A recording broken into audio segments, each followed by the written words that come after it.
Personal finance ಒಂದು building ಇತ್ತಂದ್ರೆ ಹೆಂಗೆ ಇರ್ತೈತೆ ರೀ ಜೀವನ. ಇದು ಫೌಂಡೇಶನ್ ಏನು ಪಿಲ್ಲರ್ ಅದಾವಲ್ರಿ ಅವು ಇನ್ಶೂರೆನ್ಸ್ ಅಂತ ಭಾಳ ಟೈಪ್ ಇನ್ಶೂರೆನ್ಸ್ ಅದಾವ್ರಿ. ಅದ್ರಾಗ ಒಂದು ಲೈಫ್ ಇನ್ಶೂರೆನ್ಸು ಹೆಲ್ತ್ ಇನ್ಶೂರೆನ್ಸ್ ಬಿಟ್ಟರೆ ಬ್ಯಾರ್ದು ಯಾವುದೂ ಇಂಪಾರ್ಟೆಂಟ್ ಇಲ್ರಿ. ಗ್ರೌಂಡ್ ಫ್ಲೋರು ನಿಮ್ದು ಏನು ಇನ್ಕಮ್ ಬರ್ತೈತಿ, ಸ್ಯಾಲ್ರಿ ಇರ್ಬೋದು ಅಥವಾ ಬಿಸ್ನೆಸ್ ಇನ್ಕಮ್ ಇರ್ಬೋದು, ರೆಂಟಲ್ ಇನ್ಕಮ್ ಇರ್ಬೋದು, ಅದು ಗ್ರೌಂಡ್ ಫ್ಲೋರು.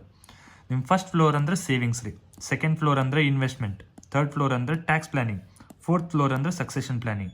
ಇವೆಲ್ಲಕ್ಕೂ ಬಿಲ್ಡಿಂಗಿಗೆ ಹೆಂಗೆ ವಾಟರ್ ಪ್ರೂಫಿಂಗ್ ಮಾಡ್ತೇವೆ ನೋಡ್ರಿ, ಪೇಂಟ್ ಹೆಂಗೆ ಹಚ್ತೇವೆ ನೋಡ್ರಿ, ಹಂಗಿದ್ದು ಡಿಜಿಟಲ್ ಅಡಾಪ್ಷನ್ ಇದೊಂದು ಭಾಳ ಇಂಪಾರ್ಟೆಂಟ್. ಇಷ್ಟು ಏರಿಯಾ ಒಳಗೆ ನೀವು ಫೋಕಸ್ ಮಾಡಿದ್ರೆ ಸಾಕು, ನಿಮ್ಮ ಪರ್ಸನಲ್ ಫೈನಾನ್ಸ್ ಎಕ್ದಮ್ ಸಾರ್ಟೆಡ್ ಇರ್ತೈತೆ ರೀ. ಏನು ಮಾಡಬೇಕು, ಈ ಎಲ್ಲ ಏರಿಯಾ ಒಳಗೆ ನಿಮ್ಮ ಸ್ಕೋರ್ ಮೆಜರ್ ಮಾಡ್ಬೇಕು ರೀ. ನೀವು ಎಲ್ಲಿಗೆ ಸ್ಟ್ಯಾಂಡ್ ಮಾಡತ್ತೀರಿ, ಈಗ 20% ಮಾಡತ್ತೀರೋ 30% ಮಾಡತ್ತೀರೋ, ಅಲ್ಲಿಂದ ನೀವು ಮೋರ್ ದೆನ್ 90% ಮಾಡ್ಕೋಬೇಕು ನೋಡ್ರಿ. ಅಷ್ಟು ಮಾಡಿದ್ರೆ ಸಾಕ್ರಿ, ನಿಮ್ಮ ಪರ್ಸನಲ್ ಫೈನಾನ್ಸ್ ಜರ್ನಿ ಸಾರ್ಟೆಡ್.